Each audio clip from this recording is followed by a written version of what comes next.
कहानी है Tyler rake नाम के एक ऐसे खतरनाक स्पाई एजेंट की जो बाकी एजेंटों से बिल्कुल अलग है। दुनिया के सबसे खतरनाक शहरों में घुसकर हजारों दुश्मनों की बरसती गोलियों के बीच से लोगों को जिंदा निकाल लाना ही उसका काम है। सब लोग उसे एक चलता फिरता वन मैन आर्मी मानते हैं। आज तक उसका एक भी मिशन फेल नहीं हुआ, लेकिन इस बार उसे ऐसा मिशन मिलने वाला था जहाँ से जिंदा लौटना ही उसके लिए सबसे बड़ी चुनौती बनने वाली थी। तो कहानी की शुरुआत एक सुनसान इलाके से हुई, जहाँ हमें सबसे पहले टाइलर की बॉस निकोल दिखाई गई, जो टाइलर को उसकी जिंदगी का सबसे खतरनाक मिशन सौंपने आई थी। उसने बताया कि टाइलर को बांग्लादेश के ढाका शहर में जाकर एक इंडियन ड्रग लॉर्ड के बेटे ओबी को बचाना है, जिसे कुछ दिन पहले पुलिस की वर्दी में आए किडनैपर इंडिया से उठाकर बांग्लादेश ले गए थे। मिशन पूरा होने पर उसे मुंह मांगी कीमत मिलने वाली थी, इसलिए उसने बिना देर किए इस मिशन की खोजबीन शुरू की। जल्द ही उसे पता चल गया कि ओबी को बांग्लादेश के सबसे बड़े गैंगस्टर ने किडनैप किया है, जो उसके बाप से बदला लेना चाहता है। मिशन की डिटेल्स मिलते ही टाइलर बिना एक पल गवाए बांग्लादेश पहुंच गया। वो एक डीलर का आदमी बनकर सड़क किनारे बैठकर किडनैपर्स का इंतजार करने लगा। उससे थोड़ी दूरी पर एक दाढ़ी वाला आदमी भी टाइलर के इशारे का इंतजार कर रहा था।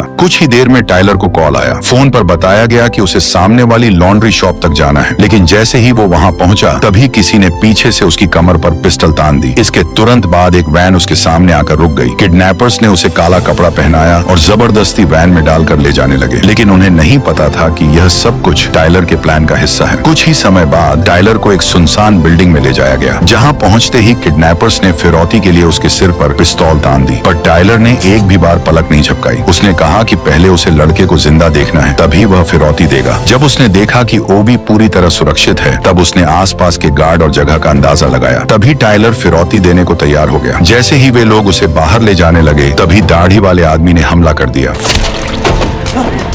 मौका पाते ही टाइलर ने दूसरे किडनैपर को भी मार गिराया। इसके बाद उसने अपने हाथों की रस्सी तोड़ दी। उस समय गार्ड्स को अभी तक एहसास नहीं था कि उनकी मौत का समय आ चुका है। अचानक दरवाजे पर जोरदार दस्तक हुई। जैसे ही किडनैपर दरवाजा खोलने के लिए आगे बढ़ा, तभी टाइलर ने बिना झिझक ट्रिगर दबा दिया।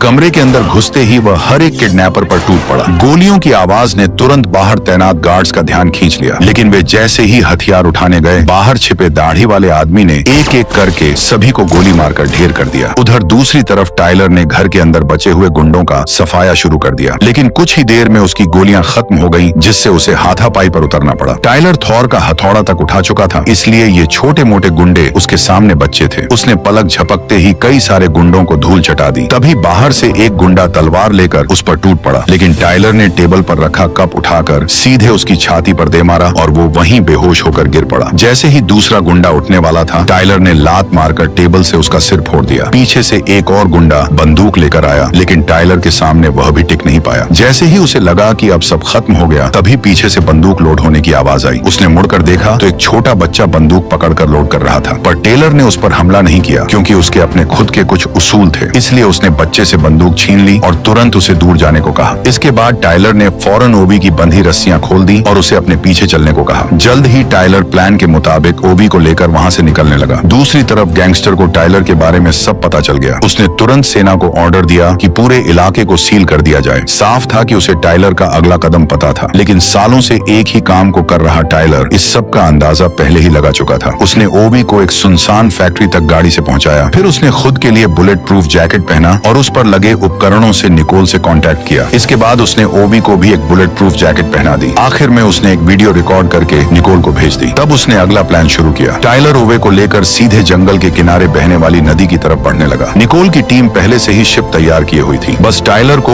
ओबे के साथ शिप तक पहुंचना था। लेकिन जल्द ही पूरे प्लान की धज्जियां उड़ने वाली थी। अचानक निकोल को कुछ गड़बड़ महसूस हुई। उसने टाइलर से थोड़ी देर रुकने को कहा। जब शिप में बैठे लोग टाइलर का इंतजार कर रहे थे, तभी अंदर से अचानक तेज अलार्म की आवाज गूंज उठी, जिससे माहौल एक पल में बदल गया। जैसे ही टाइलर के साथी नीचे उतरकर जांच करने पहुंचे, तभी एक नकाब पोश आदमी ने पीछे से हमला कर दिया और एक ही झटके में दोनों को मौत के घाट उतार दिया। बाहर निगरानी कर रहे दाढ़ी वाले को भी कुछ गड़बड़ लगी। उसने तुरंत स्नाइपर राइफल के स्कोप से अंदर की ओर देखा, लेकिन अगले ही पल नकाब पोश आदमी उस तक पहुंच गया और उसे भी मार गिराया। अब उसका अगला निशाना टाइलर था। ठीक उसी पल पुलिस ने शिप को ट्रैक कर लिया। निकोल ने तुरंत ये खबर टाइलर तक पहुंचा दी। खबर मिलते ही टाइलर फौरन ओवे को लेकर वहां से भागने लगा। तभी नकाबपोश आदमी की नजर उस पर पड़ गई और उसने बिना देर किए अंधाधुंध गोलियां बरसानी शुरू कर दी। लेकिन जैसे ही टाइलर एक चट्टान के पीछे रुका, तभी नकाबपोश आदमी ने अपना नकाब हटा दिया और सच सामने आया कि नकाबपोश कोई और नहीं बल्कि ओवी के पिता का आदमी सायू था, जो बिना किसी को खबर दिए ओवी को बचाने आया था। सायू जोर से चिल्लाया कि ओवी तुरंत उसके पास आ जाए। आवाज सुनते ही ओवी उसे पहचान गया, लेकिन जैसे ही वह उसकी ओर बढ़ने वाला था, टाइलर ने उसे पकड़कर रोक लिया, क्योंकि इसके पीछे दो वजह थी। पहली ये कि ओवी अब उसके लिए एक कीमती इनाम था, और दूसरी ये कि वह नहीं चाहता था कि जिसे वह मौत के मुंह से निकाल कर लाया था अब फिर से खतरे में पड़े। इसलिए टाइलर ने बिना देर किए एक ग्रेनेड फेंका, जिससे सायू की नजर कुछ पल के लिए धुंधली पड़ गई। इसी मौके का फायदा उठाकर वह ओवे को लेकर भागा और उसी फैक्ट्री के पास पहुंच गया। वहां से उन्होंने तुरंत कार उठाई और बिना देर किए तेज रफ्तार में भागने लगे। लेकिन कुछ ही दूरी पर सामने अचानक दो पुलिस गाड़ियां आकर रास्ता रोककर खड़ी हो गईं। टाइलर ने तुरंत गाड़ी रिवर्स की, तेजी से पीछे हटते हुए उसे घुमाया और दूसरी दिशा में मोड़ दी। इसी दौरान सायू भी उनका पीछा करते हुए वहां पहुंच गया। टाइलर को देखते ही उसने एक पुलिस गाड़ी छीन ली और उनका पीछा शुरू कर दिया। तभी मौका देखकर ओवी कार से उतरकर सायू के पास जाने की कोशिश करने लगा, लेकिन टाइलर ने उसे रोकते हुए बताया कि उसके पिता ने उसे बचाने के लिए पैसे दिए हैं और अब उनके ही आदमी का अचानक सामने आना किसी गड़बड़ की ओर इशारा कर रहा है। उसे शक हुआ कि शायद उसके पिता ने ही उसे धोखा दे दिया है और यहाँ तक पुलिस भी किडनैपर्स के साथ मिली हुई है। इसलिए टाइलर ने निकोल के बताए रास्ते पर गाड़ी मोड़ दी और वहाँ से निकलने की कोशिश करने लगा, लेकिन पीछा कर रही पुलिस गाड़ियां लगातार बढ़ती जा रही थी और वे बार बार उसकी गाड़ी को टक्कर मार रही थी। इसी बीच सायू ने पुलिस पर ही गोलियां चलानी शुरू कर दी और एक एक करके पीछा कर रही गाड़ियों को रोक दिया। लेकिन टाइलर के लिए हालात और भी खराब हो गए, क्योंकि आगे का रास्ता पहले से ही पुलिस ने ब्लॉक कर रखा था। अब वह चारों तरफ से घिर चुका था। आखिरकार उसने गाड़ी रिवर्स में डाली और पीछे खड़ी सायू की गाड़ी से भड़का दी। अचानक हुई टक्कर से सायू अपना कंट्रोल खो बैठा। दूसरी तरफ वहां पहुंचे बाकी पुलिस वालों ने उसे नजरअंदाज कर दिया और सीधे टाइलर को ढूंढने निकल गए। इस वक्त वे एक छोटे से इलाके में थे, जहां चारों तरफ तंग गलियां फैली हुई थीं। इसलिए कुछ ही पलों में टाइलर और ओवी नजरों से ओझल हो गए। भागते भागते अचानक टाइलर एक पुलिस वाले के सामने आ गया। पुलिस वाला कुछ समझ पाता उससे पहले ही टाइलर ने उसकी गर्दन पर वार किया और उसे वहीं खत्म कर दिया। इसके बाद उसने ओवे को अपने पीछे कर लिया, लेकिन जैसे ही वे आगे बढ़े तभी अचानक कई पुलिस वाले उसके सामने आ गए, लेकिन वे सभी टाइलर को रोक पाए, इतनी उनमें दम नहीं थी। टाइलर ने एक साथ सभी को ढेर कर दिया, लेकिन एक पुलिस वाला मौका देखकर तुरंत ओवे की तरफ दौड़ पड़ा। ओवे यह देखकर भागने लगा, तभी सामने से एक और पुलिस वाला आ गया। वह तेजी से मुड़कर पास के एक घर में घुस गया और पीछे के दरवाजे से बाहर निकल गया। उसके पीछे पीछे पुलिस वाला भी भागता हुआ बाहर आया, लेकिन बाहर निकलते ही टाइलर ने उसे गोली मारकर खत्म कर दिया। इसके बाद टाइलर ओवे को लेकर वहां से निकलने लगा, लेकिन तभी चार और पुलिस वाले सामने आ गए। टाइलर ने कवर लेते हुए उन सबको भी मार गिराया। तभी उसने नीचे की ओर देखा और उसे समझ आ गया कि पुलिस ने उन्हें चोरों ओर से घेर लिया है। यह देखकर वह तुरंत ओवे को लेकर छत की तरफ भागा, लेकिन ऊपर पहुंचते ही उसने देखा कि आसमान में हेलीकॉप्टर भी नजर रख रहे हैं। इसलिए दोनों तुरंत वापस नीचे उतरने लगे, लेकिन जैसे ही वे दूसरी मंजिल पर पहुंचे तभी वहां अचानक सायू फिर से सामने आ गया, जिससे दोनों के बीच जबरदस्त भिड़ंत हो गई और लड़ते लड़ते दोनों ऊपर से नीचे गिर पड़े। उठते ही दोनों दोबारा एक दूसरे से भिड़ गए। आसपास खड़े लोग इस लड़ाई को ऐसे देख रहे थे जैसे यह उनके लिए कोई नई बात न हो। इसी बीच टाइलर धीरे धीरे सायू पर हावी होने लगा, लेकिन तभी अचानक एक कार आ गई।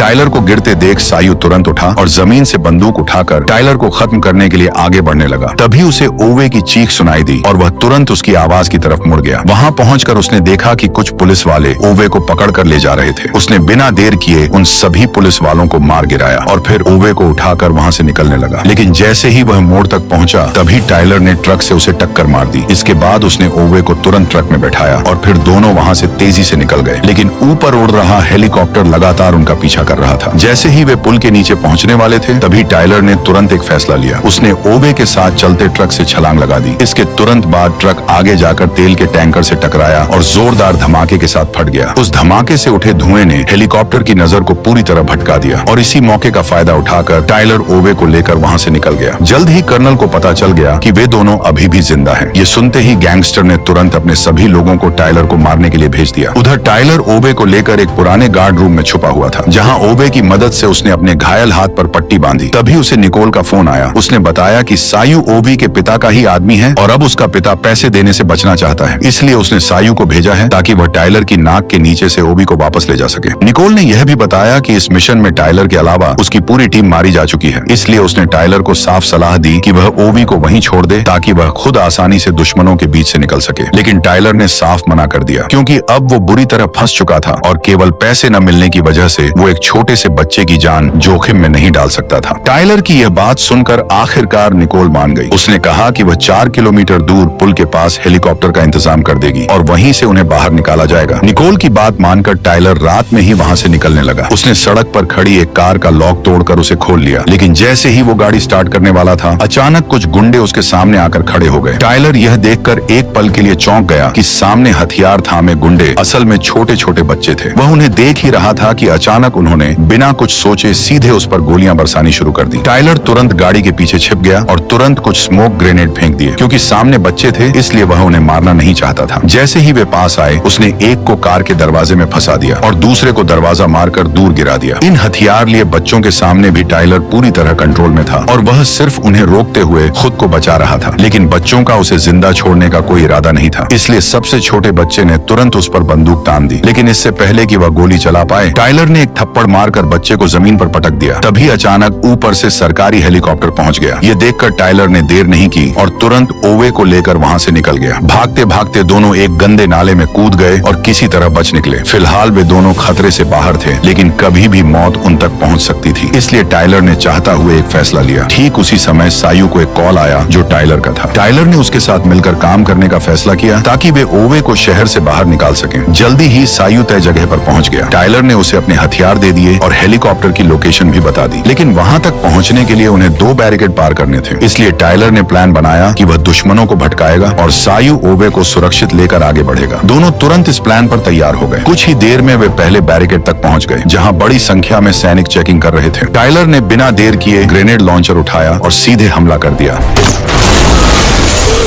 हमले की वजह से सैनिकों का ध्यान टाइलर पर चला गया, जिससे दोनों तरफ से जबरदस्त लड़ाई शुरू हो गई। इसी मौके का फायदा उठाकर सायू गाड़ी लेकर तेज रफ्तार में बैरिकेड पार कर गया। लेकिन टाइलर अभी वहां से निकल भी नहीं पाया था कि तभी नीचे खड़े सैनिकों ने रॉकेट लॉन्चर तैयार कर लिया। दुश्मन तेजी से उसकी तरफ बढ़ रहे थे, लेकिन जो भी सामने आया टाइलर उसे तुरंत खत्म करता चला गया। ऊपर आ रहे सैनिक कुछ ही पल में ढेर होते चले गए। उसी वक्त टाइलर ने सीढ़ियों से सैनिकों की आहट सुनी और तुरंत एक ग्रेनेड निकालकर नीचे फेंक दिया। उधर सायू ओवे को लेकर दूसरे बैरिकेड तक पहुंच चुका था, लेकिन सामने भारी भीड़ और ट्रैफिक देखकर साफ था कि गाड़ी लेकर निकलना नामुमकिन है। इसलिए उसने गाड़ी छोड़कर भीड़ के बीच से निकलने का फैसला किया। वह धीरे धीरे लोगों के बीच चलते हुए आगे बढ़ने लगा, लेकिन बीच रास्ते में एक दाढ़ी वाले सैनिक की नजर उस पर पड़ गई। वह उसे पीछे से आवाज देता रहा, लेकिन सायू ने ऐसे दिखाया जैसे उसने कुछ सुना ही नहीं हो और वह लगातार आगे बढ़ता गया। जैसे ही वो भीड़ वाले इलाके से थोड़ा बाहर निकला, तभी उसने पीछे मुड़कर हालात का अंदाजा लिया, क्योंकि अब पकड़े जाने पर भी निकलने का मौका था। उसने तुरंत सैनिकों की पोजीशन पर नजर दौड़ाई और दिमाग में हमला करने का पूरा प्लान बना लिया। जैसे ही ओवी ने अपने सिर से टोपी हटाई, तभी अचानक सायू ने बंदूक निकालकर सैनिकों पर हमला बोल दिया। गोलियों की आवाज से चारों तरफ अफरा तफरी मच गई और सायू ओवे के साथ कार के पीछे छुप गया। सैनिक तेजी से दोनों की तरफ बढ़ने लगे। तभी सायू बाहर आया और सैनिकों को आगे बढ़ने से रोकने लगा। उसने एक एक करके कई सारे सैनिकों को मार गिराया। फिर उसने एक ग्रेनेड निकाला और सही मौके देखकर सैनिकों की ओर फेंक दिया। धमाके का फायदा उठाकर वह तेजी से वापस ओवे के पास पहुंच गया। उधर पुल पर हुए धमाके ने तुरंत कर्नल और बाकी अफसरों का ध्यान खींच लिया। उन्होंने बिना देर किए भारी हथियारों से लैस स्पेशल फोर्स को हेलीकॉप्टर से वहां भेज दिया। यह देखकर सायू ने तुरंत ओवे को गाड़ी के अंदर छुपने को कहा और खुद हेलीकॉप्टर पर अंधाधुंध फायरिंग करने लगा। लेकिन सामने से हो रही तेज गोलाबारी के सामने वह ज्यादा देर तक टिक नहीं पाया। वो सिर्फ छिप छिप कर अपनी जान बचाने की कोशिश करता रहा। एक साथ 5 सैनिक 5 बंदूकों के साथ उस पर हमला कर रहे थे, लेकिन जैसे तैसे जान बचाकर सायू एक ट्रक के पीछे छुप गया। कुछ ही देर में हेलीकॉप्टर से स्पेशल फोर्स के जवान सायू के सामने उतर आए और उसे चारों तरफ से घेर लिया। अब हालात यह थे कि सामने स्पेशल फोर्स और पीछे सैनिक थे, जिससे सायू पूरी तरह फंस चुका था। उसने तुरंत टाइलर को मदद के लिए बुलाया, लेकिन टाइलर अभी भी सैनिकों के बीच में फंसा हुआ था। तभी अचानक उसके सामने एक हथियारों से लेस गाड़ी आकर रुक गई। उसमें बैठे सैनिकों ने मशीन गन से टाइलर पर बिना रुके गोलियां चला दी। खुद को बचाने के लिए वह तुरंत पास की सब्जी मंडी में छिप गया। जल्द ही सैनिक गाड़ी से नीचे उतरकर उसे ढूंढने लगे। लेकिन तभी टायलर ने एक फ्लैश ग्रेनेड फेंक दिया, जिससे कुछ समय के लिए उन्हें दिखना बंद हो गया। इसी मौके का फायदा उठाकर टायलर ने उन पर हमला कर दिया। बाहर निकलते ही टायलर ने मशीन गन पकड़े सैनिक को मार गिराया, फिर 2 ग्रेनेड गाड़ी के अंदर डालकर वहां से दूर निकल गया। उधर सायू अब धीरे धीरे हार मानने वाला था, लेकिन तभी अचानक टायलर की बॉस निकोल वहां आ गई और आते ही उसने गाड़ी में से आरपीजी निकालकर हवा में मंडराते हेलीकॉप्टर पर दाग दी और एक ही झटके में हेलीकॉप्टर जमीन पर धराशायी हो गया।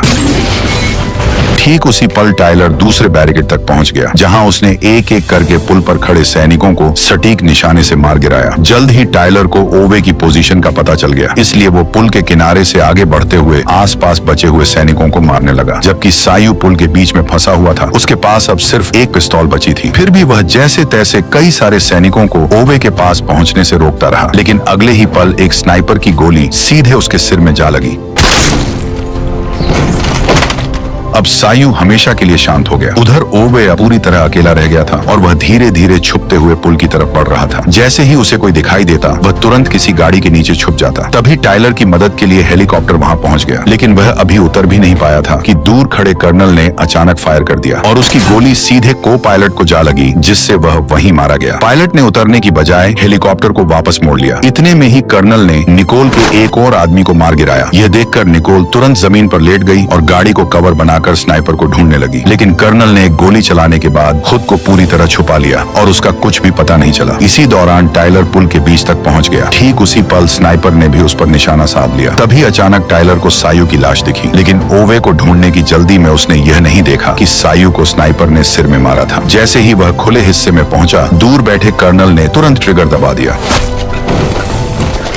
गोली लगते ही टायलर वहीं गिर पड़ा। अब कर्नल उसे खत्म करने के लिए दूसरी गोली चलाने ही वाला था कि तभी अचानक ओवे दौड़ता हुआ आया और टायलर के सामने खड़ा हो गया। टायलर को खून से लथपथ देखकर ओवे की आंखों से आंसू निकल आए, क्योंकि उसके लिए टायलर सिर्फ एक बॉडीगार्ड नहीं था, बल्कि एक पिता जैसा बन चुका था। अब वही उसका एकमात्र सहारा था। लेकिन टायलर जानता था कि यह वक्त भावनाओं में बहने का नहीं है, इसलिए उसने दर्द सहते हुए ओवे से कहा कि वह पूरी ताकत लगाकर पुल के उस पार भाग जाए। इस दौरान कर्नल अभी भी मौके की तलाश में घात लगाए बैठा था, लेकिन तभी निकोल ने कर्नल की लोकेशन पकड़ ली।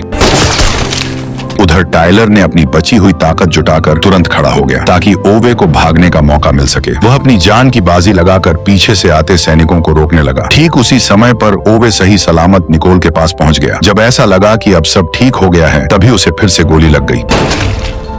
लेकिन इस बार जिसने गोली चलाई उसे देखकर सब हैरान रह गए, क्योंकि वह कोई और नहीं बल्कि वही घुंघराले बालों वाला लड़का था जिसे टायलर ने जिंदा छोड़ दिया था। गुस्से में निकोल ने बच्चे पर जवाबी हमला कर दिया, जिससे वह भाग निकला। उधर टायलर लड़खड़ाते हुए पुल के किनारे तक पहुंचा। उसके घाव अब जानलेवा बन चुके थे और उसकी ताकत धीरे धीरे खत्म होने लगी थी। उसे सब कुछ धुंधला धुंधला दिखने लगा। तभी अचानक उसे अपने मरे हुए बेटे की झलक दिखाई दी, जिसे वो एक मिशन के दौरान बचा नहीं पाया था। उसकी यह हालत देखकर ओवे रुक नहीं सका, लेकिन इससे पहले कि वह टायलर तक पहुंच पाता, तभी वो सीधे नदी में जा गिरा।